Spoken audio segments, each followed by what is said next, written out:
La capitale Conakry a abrité les travaux de mise en place de la coordination nationale sécurité, santé au travail et environnement en Guinée. C'est une initiative qui est de l'intersyndicale CNTG, USTG, ONSLG en collaboration avec la PANAS et l'IAPRP. La démarche vise à mettre en place l'antenne guinéenne de la panafricaine de la santé et sécurité au travail dans le pays. Le point avec Omar Sow.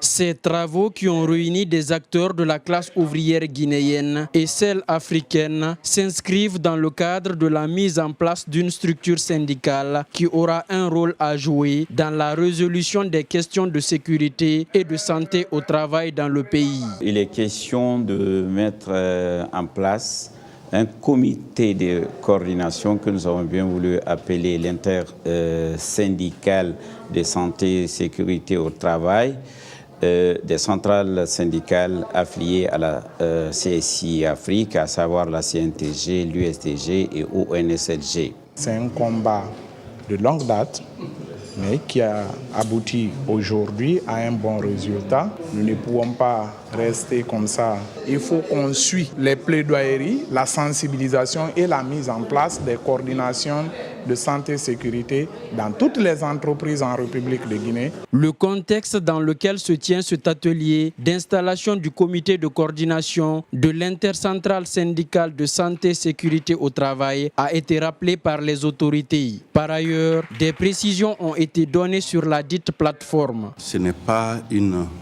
structure syndicale, mais c'est une commission technique. Nous avons pris bonne note de cela. Il ne sert à rien de créer une intersyndicale si vous n'êtes pas là pour accompagner les travailleurs à améliorer leurs conditions de vie, le lieu du travail. Je pense que la création de cette structure contribuera à rendre davantage les lieux du travail plus sûrs pour le bien des travailleurs guinéens.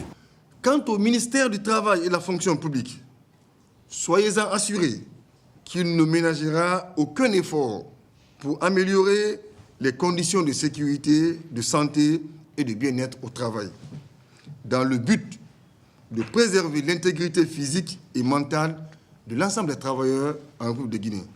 Des travaux qui se sont soldés par la mise en place d'une équipe de 7 membres qui constitue le bureau guinéen de la panafricaine de santé et sécurité au travail en République de Guinée.